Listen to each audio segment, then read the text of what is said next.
Hello friends, आप सबका स्वागत है आपके अपने चैनल गवर्नमेंट एग्जाम स्टडी में। देखिए दोस्तों, कल हमने डिस्कशन किया था अपने 29 स्टेट यानी 29 राज्यों के और 7 जो हमारी यूनियन टेरिटरीज हैं उनके कैपिटल के बारे में, आपके जितने भी पड़ोसी देश हैं उनके बारे में, कौन सा स्टेट किस पड़ोसी देश से कनेक्टेड है कि नहीं कनेक्टेड है, कितने राज्य कनेक्टेड है, इन सब चीजों का डिस्कशन हमने कल की वीडियो में किया था। देखिए दोस्तों, जो ये वीडियोस मैं बना रही हूँ इसका मेन मोटिव एक तो ये है आपका कि पीसीएस वगैरह के मेंस एग्जाम आ रहे हैं, उनके रिवीजन के लिए आपको बहुत यूजफुल होगा।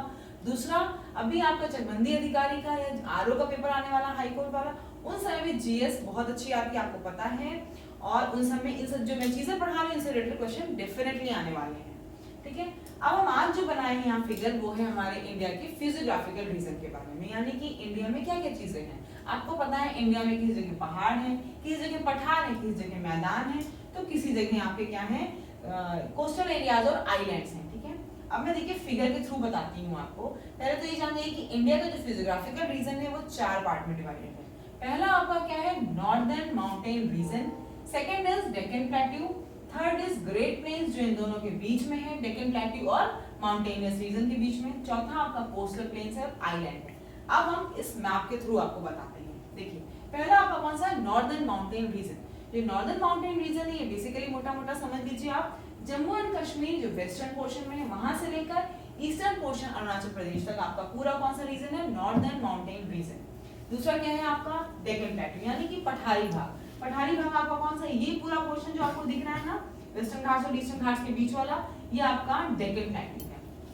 तीसरा आपका क्या है, ग्रेट प्लेन्स यानी कि मैदानी भाग। मैदानी भाग आपका क्या है, मैंने बताया हिमालयाज यानी कि माउंटेन रीजन, और प्लेट्यूज के बीच में जो रीजन है आपका वो क्या है, प्लेन आपका मैदान, जो आपके उत्तर प्रदेश बिहार में जो आपका पूरा क्षेत्र है वो कौन सा मैदानी क्षेत्र है। चौथा आपका क्या है, कोस्टल प्लेन्स और आइलैंड्स। कोस्टल प्लेन्स यानी कि समुद्र के जितने भी किनारे वाले रीजन है वो आपके क्या है, कोस्टल प्लेन्स। आइलैंड्स लक्षद्वीप और अंडमान निकोबार, इन सब के बारे में पूरा अच्छे से हम डिस्कशन करेंगे जो कि बहुत इंपॉर्टेंट है। थोड़ा टाइम लगेगा, टाइम टेकिंग है, मगर एक बार आप उनको समझ जाएंगे ना आप कभी भूलेंगे भी नहीं, और हर एग्जाम में आप देखेंगे क्वेश्चन कितने ज्यादा आते हैं। नॉर्दर्न माउंटेन रीजन, पहले हम इसको डिस्कशन करेंगे। ठीक है, देखिए नॉर्दर्न माउंटेन रीजन भी बहुत ज्यादा अपने में कॉम्प्लेक्स है, इसलिए इसको भी 3 पार्ट में डिवाइड कर दिया गया। First is Himalayan mountain region, second is trans Himalayan mountain region, third is eastern और पूर्वांचल हिल्स। फिर से बता दे रही हूँ, पहला आपका है हिमालयन माउंटेन रीजन, दूसरा आपका क्या है, ट्रांस हिमालयन माउंटेन रीजन, तीसरा क्या है, ईस्टर्न और पूर्वांचल हिल्स। ठीक, अब हम पहले क्या करेंगे, हिमालयन माउंटेन रीजन को डिस्कस करते हैं। देखिए जो हिमालयन माउंटेन रीजन है उसमें भी देखा गया कि सबकी हाइट अलग है, सब में कुछ फीचर्स अलग है, तो ऐसा लगा कि इनको भी हम 3 में डिवाइड कर लेंगे तो सबकी स्टडी ज्यादा बेहतर तरीके से कर पाएंगे। इसलिए हमने इसको क्या किया, जो हिमालयन माउंटेन रीजन था इसको भी 3 में डिवाइड किया। पहला ग्रेट हिमालयाज और इनर हिमालयाज, दूसरा लेसर हिमालयाज और हिमाचल, तीसरा आउटर हिमालयाज और शिवालिक्स। ठीक है, फिर से बता दे रही हूँ, हिमालयन माउंटेन रीजन के ही अंदर आपके 3 पोर्शन है। पहला कौन सा है, ग्रेट हिमालयाज और इनर हिमालयाज, दूसरा लेसर हिमालयाज और हिमाचल, तीसरा आउटर हिमालयाज और शिवालिक्स। अब आइए दोस्तों हम जल्दी से इनकी कैरेक्टरिस्टिक डिस्कस करते हैं। पहला कौन सा है आपका, ग्रेट हिमालयाज और इनर हिमालयाज। इसकी क्या कैरेक्टरिस्टिक है, इसको हम हिमाद्री या मेन हिमालयाज बोलते हैं या फिर स्नो हिमालयाज। अच्छा हाँ, यहाँ पे आपको ये बताना है कि जो ग्रेट हिमालयाज है इनकी हाइट, एवरेज हाइट लगभग 6000 मीटर है। एक चीज और बता दूं आपको, जो ये हमारा हिमालयन रीजन है ये हमारा यंगेस्ट फोल्ड माउंटेन है। अगर कभी भी आपसे पूछा जाए कि पूरी दुनिया में जो वर्ल्ड की आपकी नवीनतम श्रेणी है, पहाड़ों की जो श्रृंखला है वो नवीनतम कौन सी है, आप हमेशा बताओगे Himalayan, young fold mountain. Himalayan के लिए है ही है यंग फोल्ड माउंटेन। ठीक है, इसमें एक चीज और कैरेक्टरिस्टिक क्या है कि जो वेस्टर्न पोर्शन यानी कि जम्मू कश्मीर की तरफ चौड़े होते हैं और ईस्टर्न पोर्शन की तरफ क्या है, नैरो वाले यानी पतले हैं। ये जो आपके बने हैं पहाड़ी किसी कंप्रेसिव फोर्स के थ्रू, हम इसको पूरा डिस्कस नहीं करेंगे, बस आपको थोड़ा सा बता दे रहे हैं, किसी कंप्रेसिव फोर्स के दबाने से ये सब बने होंगे। आपका जो इकट्ठा हुई है ऊंचाई पे उठी किसी कंप्रेसिव फोर्स की वजह से ही हुआ होगा। तो क्या था, जो वाइडर आपके हैं मतलब जो आपका western portion Jammu and Kashmir वाला, वहां पे क्या वो कंप्रेसिव फोर्स कम लगा होगा, और जहां पे आपकी ऊंचाई ज्यादा है इसका मतलब वहां कंप्रेसिव फोर्स ज्यादा लगा होगा। कभी आप किसी को दबाते तो क्या होता है, वो चीज ज्यादा ऊंची उठ जाती है। सेम वही चीज यहाँ पे हुआ। इसीलिए देखिए माउंट एवरेस्ट या फिर आपका कंचनजंगा वो सब किधर है, ईस्टर्न हिमालयाज में। ठीक है, ईस्टर्न हिमालय इसीलिए अपनी ऊंचाइयों के लिए फेमस है और वेस्टर्न हिमालय चौड़ाइयों के लिए। ठीक है, ये समझ में आ गई होगी आपको बात। अब आगे देखिए, हम देखते हैं अगला ग्रेट हिमालय में क्या आपका नेक्स्ट पॉइंट है, ये आपके जो गॉर्ज है इंडस रिवर के, वहां से लेकर कहां तक जाता है, जहां पे आपका ब्रह्मपुत्र रिवर का बेंड है अरुणाचल प्रदेश में, वहां तक का पूरा पोर्शन किसमें है, ग्रेट हिमालयाज में। गॉर्ज ऑफ इंडस रिवर जहां से स्टार्टिंग है आपकी इंडस रिवर की, वहां से बेंड ऑफ ब्रह्मपुत्र रिवर जो आपका अरुणाचल प्रदेश में, वहां तक पूरा ग्रेट हिमालयाज रीजन है। जो वर्ल्ड की हाई पीक्स है जैसे कि माउंट एवरेस्ट, या उसका नाम है सागर माथा, उसकी आपको पता है जो हाइट है वो कितनी है, 8,848 मीटर, वो आपके किसमें है, वो भी ग्रेट हिमालय। मतलब ग्रेट हिमालय अगर पूछा जाए कि which Himalayan region is known for it, famous for its peak, किस कौन सी आपकी हिमालय की श्रृंखला है जो कि अपनी ऊंचाइयों के लिए बहुत फेमस है। तीन ऑप्शन हो आपके पास, great Himalayas, lesser Himalayas, outer Himalayas, आपको पता होना चाहिए ग्रेट हिमालयाज, ठीक है। अगला देखिए क्या है, गंगा यमुना और की जो ट्रिब्यूटरीज हैं वो सब आपकी कहां से निकलती हैं, ग्रेट हिमालय से निकलती हैं। पता होगा आपको गंगा गंगोत्री ग्लेशियर से, ठीक है, यमुना यमुनोत्री ग्लेशियर से, और जो ये ट्रिब्यूटरीज होती है, अभी टर्म आ गया थोड़ा सा बता देंगे। ट्रिब्यूटरी का मतलब होता है जो नदियां आपकी किसी मेन रिवर में जाके जुड़ती हैं, जितनी भी नदियां आपकी जिस रिवर में जाके जुड़ती है उसको बोलते हैं उसके ट्रिब्यूटरी, ठीक है। जैसे यमुना जो है वो गंगा की ही ट्रिब्यूटरी रिवर ही बोलते हैं, अकेले भी चलती है गंगा, लेकिन आके जब यमुना मिल जाती है तो बोलते हैं यमुना भी आपकी गंगा की ट्रिब्यूटरी है, जो जाके अपना पानी उसमें जोड़ दे, ठीक है, उसे बोलते हैं ट्रिब्यूटरी। ये सब कहां से है, आपकी ग्रेट हिमालयन रीजन में, सारी नदियां वहीं से निकलती हैं। उसके बाद इंडस, ब्रह्मपुत्र और अलकनंदा, इन लोगों ने क्या बना रखा है, एंटीसीडेंट वैली बना रखी है। एंटीसीडेंट वैली भी आपको बता देती हूँ क्या होता है। ये जो ग्रेट हिमालयन है आपके अभी नए हैं, अभी नए आए हैं, तो और नदियां क्या है, पहले से वहां ट्रेवल कर रही हैं, तो ये पुरानी नदियां हैं, तो क्या होता है कि नदियां वहां पहले से थी, अब यहाँ पे माउंटेन आ गए, हिमालयन रीजन आ गया, तो क्या हुआ, नदियों ने अपना पाथ नहीं चेंज किया, अभी भी उन्हीं रास्ते से जाती रही, तो जाते जाते क्या हुआ, वहां पे एक वैली सी बन गई। जैसे आपको एग्जांपल बताती हूँ, अगर आप किसी रास्ते से रोज जाते होंगे तो देखते होंगे जिस रास्ते से आप जाते हैं वहां पे घास कभी नहीं उगेगी, बल्कि उसके अगल बगल बहुत ढेर सारी घास होती है, लेकिन जिस रास्ते से आप जाने लग जाते हैं वहां देखिए घास खत्म हो जाती है, होता है ना। सेम वही चीज यहाँ पे हुई, नदियां जिस रास्ते से हमेशा जा रही थी वहां पे क्या हुई, वैली बन गई, और उन्हीं को आप क्या बोलते हैं, एंटीसीडेंट वैलीज। और जो ऐसी रिवर्स होती हैं जो अपनी ओरिजिन को मेंटेन करते हैं उनको हम बोलते हैं antecedent river. Indus, Brahmaputra, Alaknanda वहां पे है, ठीक है। उसके बाद देखिए जो हाईएस्ट माउंटेन पीक है इंडिया में वो कौन सी है, माउंट केटू है, या फिर उसे आप गॉडविन ऑस्टिन भी बोलते हैं, 8,611 मीटर के साथ है। लेकिन ये क्वेश्चन अगर आता है पूछा जाए तो आप इसको एग्जैक्टली हाईएस्ट पीक इंडिया की नहीं बता सकते, क्यों, क्योंकि ये जो आपका है केटू काराकोरम रेंज में, ये किसमें है आपका, ये आपका है पाक ऑक्यूपाइड कश्मीर में, तो इसको आप ये भी नहीं कहते एकदम कि इंडिया का ही। कुछ क्वेश्चन आएगा तो आप देख लीजिएगा कि क्या क्वेश्चन पूछा हुआ है, पाक ऑक्यूपाइड कश्मीर या कुछ और तो नहीं क्वेश्चन पूछा हुआ है। तो K2 है तो उसका सेकंड हाईएस्ट आपके इंडिया में ही, लेकिन पाक ऑक्यूपाइड कश्मीर में। अगर ओरिजिनली देखें कि इंडिया में कौन सी हाईएस्ट पीक है तो वो आपकी कंचनजंगा है, जो कि बॉर्डर्स ऑफ सिक्किम और नेपाल पे, आपको पता है सिक्किम और नेपाल के पास में जो है वो आपकी कौन सी है, कंचनजंगा है, ठीक है। अब हम दूसरा डिस्कस करते हैं किसको, सेकंड हमारा है लेसर हिमालयाज और हिमाचल। अभी हमने ग्रेट हिमालयाज को डिस्कस किया था, जो लेसर हिमालयाज हमारी है इसकी एवरेज हाइट कितनी है, 3700 से 4500 मीटर, यानी कि 3700 से लेकर 4500 मीटर के बीच में जितनी भी पहाड़ियां पाई जाएंगी वो आपकी लेसर हिमालयाज में, ठीक है। अब यहाँ पे क्या था, इस लेसर हिमालयाज में छोटी छोटी स्मॉल रेंज भी मिली जिनकी कुछ क्वालिटी थी। एक आपकी पहली रेंज थी पीर पंजाल रेंज। पीर पंजाल रेंज में क्या था, जो झेलम से 20 रिवर के बीच में, कश्मीर में जो झेलम से 20 रिवर के बीच में बढ़ती है वो आपकी कौन सी रेंज है, पीर पंजाल रेंज। इस पीर पंजाल रेंज में कुछ इंपॉर्टेंट पासेस भी हैं, मतलब आपके दर्रे हैं, इन दर्रों को मैं प्रॉपर डिस्कस करूंगी, लेकिन अभी यहाँ पे आगे आए इसलिए बता दे रही हूँ कि पीर पंजाल रेंज में आपके इंपॉर्टेंट दर्रे पाए गए हैं, पासेस पाए गए हैं, एक बनिहाल, दूसरा आपका पीर पंजाल, ठीक है। दूसरी रेंज जो थी वो आपकी धौलाधर रेंज है।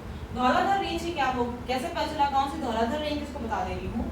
अलकनंदा नदी जो है आपकी ग्रेट हिमालयाज को बद्रीनाथ के पास जिस जगह पे क्रॉस करती है वो आपकी धौलाधर रेंज है। फिर से बता दे रही हूँ, धौलाधर रेंज जो आपकी है, धौलाधर रेंज जो आपकी है वो कहाँ पे है, अलकनंदा जो नदी है आपकी वो जिस जगह पे ग्रेट हिमालयाज को बद्रीनाथ के पास कोई जगह है वहां पे क्रॉस करती है। बद्रीनाथ के पास अलकनंदा नदी आपकी ग्रेट हिमालयाज को क्रॉस करती है, वहीं पे जो आपकी रेंज उसको हम क्या बोलते हैं, धौलाधर रेंज। ये ज्यादातर धौलाधर रेंज का जो पूरा पोर्शन है मेजॉरिटी वो हिमाचल प्रदेश में, पार्टली मतलब थोड़ा सा पोर्शन आपका उत्तराखंड में पाया जाता है। तीसरी आपकी रेंज है नाग टिब्बा रेंज, ठीक है। नाग टिब्बा रेंज में क्या है, जो रिवर काली गंडक है, धौलागिरी आपका नेपाल के पास में है, वहां पे जब वो ग्रेट हिमालयाज को कट करती है जो रेंज मिलता है वो कौन सी है, नाग टिब्बा रेंज, ठीक है। सारी रेंज आपको नदी कोई कट कर रही, वहां से आइडेंटिफाई किया कि ये वाली रेंज यहाँ पे, ये वाली रेंज यहाँ पे, ठीक है। आपको ये पता हो जो क्वेश्चन ऐसा आता है रेंज वाले, अगर आपने क्वेश्चन देखे होंगे आईएएस सिविल सर्विसेज के, या अब तो हर एग्जाम में आने लगा है, तो छोटे छोटे क्वेश्चन आ ही जाते हैं। तो आपने देखा होगा कि रेंज पूछी जाती है कि धौलाधार रेंज, तो आपको पता होगी कैरेक्टरिस्टिक क्या है कि अलकनंदा नदी जब आपकी बद्रीनाथ के पास ही ग्रेट हिमालय से कट करती, वहां जो रेंज मिलती है वो धौलाधार है। जो काली गंडक नदी है वो आपकी धौलागिरी जो नेपाल के पास है, वहां पे जब ग्रेट हिमालय से कट करती जो रेंज मिलती है वो कौन सी है, नाग टिब्बा रेंज। चौथा हमारा है महाभारत रेंज। महाभारत रेंज जो हमारी है, महाभारत रेंज, इसका एक्सटेंशन प्रॉपर्ली नेपाल में, ठीक है। 4 रेंज आपको मैंने बताई, पीर पंजर range, Dhauladhar range, Nag Tibba range और महाभारत रेंज। अब ये देखिए मैंने एक फिगर बनाया हुआ है, यहाँ पे क्या है, ये ऊपर वाला आपका ग्रेट हिमालयास है, ये आपका पीर पंजर और लेसर हिमालयास है, मतलब लेसर हिमालयास है। इनमें हमने क्या देखा, इन दोनों के बीच में कुछ वैली पाई जाती है। कौन सी वैली, कश्मीर वैली और काठमांडू वैली। अब देखिए जो वैली है वो कैसे बनी होगी, वैली बनी है आपकी सेडिमेंटेशन ऑफ लेक से। आपने देखा होगा कश्मीर में भी डल और गुलर लेक है, ऐसे काठमांडू में ये वैली जो आपकी बनी वो कैसे बनी है, सेडिमेंटेशन ऑफ लेक से। अब जो इस वैलीज में क्या था, स्मॉल मेडोज मिली थी। स्मॉल मेडोज को हम कश्मीर में तो मार्ग बोलते हैं, जैसे कि आपका गुलमर्ग है, सोनमर्ग है, मतलब गुलमार्ग या सोनमार्ग बोल सकते हैं आप, मार्ग बोलते हैं कश्मीर में, बुग्याल और पयार बोलते हैं उत्तराखंड में। स्पेलिंग देख लीजिएगा, BUGYAL बुग्याल और पयार PAYAR उत्तराखंड में, ठीक है। बुग्याल और पयार उत्तराखंड में बोलते हैं, ठीक है। उन्हीं स्मॉल मेडोज को हम मार्ग बोलते हैं कश्मीर में, पता है आपको, गुलमार्ग है, सोनमार्ग है, सब आपके गुलमर्ग और सोनमर्ग जो आपके कहाँ पे, कश्मीर में, बुग्याल और पयार इन उत्तराखंड, ठीक है। और जो लेसर हिमालय की क्या कैरेक्टरिस्टिक है, अभी तो ग्रेट हिमालय हाइट के लिए जाना जाता है, वर्ल्ड की हाईएस्ट पीक वहाँ पे है। लेसर हिमालय में क्या हिल स्टेशन है, जितने भी आपके हिल स्टेशन फेमस है, शिमला, मसूरी, चक्राता, नैनीताल, ये सब कहाँ पे है, लोअर रीजन जो लेसर हिमालय के वहाँ पे। तो कई क्वेश्चन ये आता है कि शिमला, मसूरी, ये सब जो आपके हिल स्टेशन है किस हिमालयन रीजन से बिलोंग करते हैं, आप सीधे क्या बताओगे, लेसर हिमालय से, ठीक है। लोअर रीजन जो आपका निचला पोर्शन है लेसर हिमालय के, वहाँ पे सारे हिल स्टेशन पाए जाते हैं। अगर पूछा जाए कि कौन सा हिमालय रीजन फेमस है घूमने फिरने के लिए, फेमस फॉर ट्रैवलिंग, तो आप क्या बताओगे, लेसर हिमालयास। अब उसके बाद तीसरा जो हमारा रेंज था लेसर हिमालयास के बाद शिवालिक्स था, क्योंकि ये आउटर हिमालयास। शिवालिक्स क्या है, शिवालिक्स में 2 क्वालिटी है, एक दून जैसे आपका देहरादून वेस्टर्न पोर्शन में, और द्वार यानी कि हरिद्वार आपका ईस्टर्न पोर्शन में, और इसकी जो एवरेज हाइट है वो 600 से 1500 मीटर है, ठीक है। शिवालिक्स में दून है वेस्टर्न पोर्शन में, देहरादून जैसे कि, और द्वार आपके ईस्टर्न पोर्शन में यानी कि हरिद्वार, इसकी एवरेज हाइट कितनी है, 600 से 1500 मीटर, ठीक है। अब हम आइए दूसरा डिस्कशन करेंगे कि आपने पहले जो ग्रेट हिमालयास की डिस्कस किया था उसमें आपके सब पूरे हिमालयास थे। उसका दूसरा मैंने आपको उसे वही उसी का बताया हुआ था, दूसरा क्या था हमारा, ट्रांस हिमालयन रीजन या फिर Tibetan region, Tibet mountain region, ठीक है। ट्रांस हिमालयन माउंटेन रीजन या फिर तिब्बत माउंटेन रीजन। इसकी देखिए कैरेक्टरिस्टिक क्या है, पहली बात तो ये ग्रेट हिमालयास के भी ऊपर है, मतलब ये ग्रेट हिमालयास है इस जगह पे आपका, यहाँ पे आपका, ये आपका है क्या है, ट्रांस हिमालय, ठीक है। ग्रेट हिमालयास के ऊपर है, ये ग्रेट हिमालयास थे, उसके ऊपर आपका ये कौन सा है, ट्रांस हिमालय, ठीक है। North of great Himalaya, great Himalayas के ऊपर आपके ये ट्रांस हिमालय है। जो काराकोरम है, लद्दाख है, जास्कर, कैलाश, ये सब आपके ट्रांस हिमालय में, ठीक है। आप देख रहे होंगे कि काराकोरम, लद्दाख और जास्कर, ये आपको पता होना चाहिए कि एक बार मैंने क्वेश्चन में पेपर में देखा हुआ है कि रेंज की ऑर्डर पूछे गए कि आप अरेंज करिए ऑर्डर, तो आपको पता होना चाहिए सबसे टॉप पे क्या है, काराकोरम, फिर लद्दाख, फिर जास्कर, ये पता होना चाहिए। सबसे टॉप पे काराकोरम है, फिर लद्दाख है, फिर जास्कर, ठीक है। इसको आप अल्फाबेटिकल तरीके से भी सोचे तो याद कर सकते हैं कि दिमाग में बैठाना नहीं है। काराकोरम में के है, पहले वही आएगा, फिर आपका एल आता है, इसलिए लद्दाख उसके नीचे आएगा, और जेड सबसे लास्ट में आता है, इसलिए जास्कर सबसे नीचे। काराकोरम, लद्दाख और जास्कर, ये 3 आपकी रेंज है। ऑर्डर पूछा आता है, एक बार पेपर में देखेंगे आपको पता चलेगा आपको। उसके बाद एक और चीज क्या है, काराकोरम को हम लोग बैकबोन ऑफ हाई एशिया भी बोलते हैं, ठीक है। Karakoram is known as backbone for high Asia. ये क्वेश्चन आता है कि कौन सी रेंज को हम बैकबोन ऑफ हाई एशिया बोलते हैं, तो वो रेंज आपकी कौन सी, काराकोरम रेंज, ठीक है। उसके बाद देखिए क्या है, यहाँ पे जो इंडस नदी है आपकी, वो लद्दाख और जास्कर के बीच में से जाती है। लद्दाख और जास्कर दिखा रही है रेंज, इसके बीच में से कौन सी नदी आती है आपकी, इंडस नदी, ठीक है। इंडस नदी आपकी लद्दाख और जास्कर के बीच में से जाती है। उसके बाद क्या एक और चीज मैंने इंपॉर्टेंट पॉइंट लिखा है कि यहाँ पे जो नदी आपकी रहती है ना, इंडस नदी, ये एक डीपेस्ट गॉर्ज बनाती है इंडिया में। इंडिया में डीपेस्ट गॉर्ज कौन सा बनाती है? इंडस नदी बनाती है आपकी लद्दाख के पास एक जगह, उसको क्या बोलते हैं हम प्लेस को? बुंजाई, BUNZI, ठीक है। जहाँ डीपेस्ट गॉर्ज है, जैसे कि जाती रहती वहाँ कट करके क्या बनाती है? लद्दाख के पास एक जगह, उसको क्या बोलते हैं? बुंजाई, ठीक है। सबसे लास्ट में देख लीजिए अब क्या है हमारा ईस्टर्न या पूर्वांचल हिल्स। ईस्टर्न से आपको पता चल रहा है कि ये कौन से हिल्स वाले होंगे हमारे एरिया, जो नॉर्थ ईस्टर्न स्टेट्स को कवर करेंगे। जो भी हमारे अरुणाचल प्रदेश की तरफ वाले हिल्स होंगे उनको हम ईस्टर्न और पूर्वांचल हिल्स बोलते हैं। और ये यहाँ पे जो ज्यादातर हिल्स आपको मिलते हैं ना, वो इंडिया और म्यांमार के बॉर्डर्स पे भी मिलते हैं, जैसे कि मिजो हिल्स, नागा हिल्स, ये सब आपके हिल्स हैं। इसमें इतना ही है, इसमें और कोई बहुत इंपॉर्टेंट चीज़ नहीं है। और बाकी आपको पासेस वगैरह जो हम बताएंगे वो कल के लिए बताएंगे।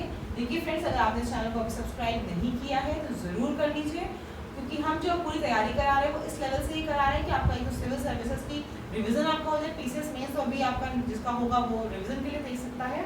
और जितने बच्चों का अभी चकबंदी अधिकारी का UPSSC का पेपर है, उनको ये सब चीज़ें अच्छे से डीप में पढ़नी ही पड़ेगी, क्योंकि पेपर में तो आपसे इन्हीं सब में से बीच में से कोई भी पूछ लेंगे, कोई भी आपको डिस्क्रिप्टिव नहीं, इन्हीं सब में से 1 वर्ड के क्वेश्चन आएंगे।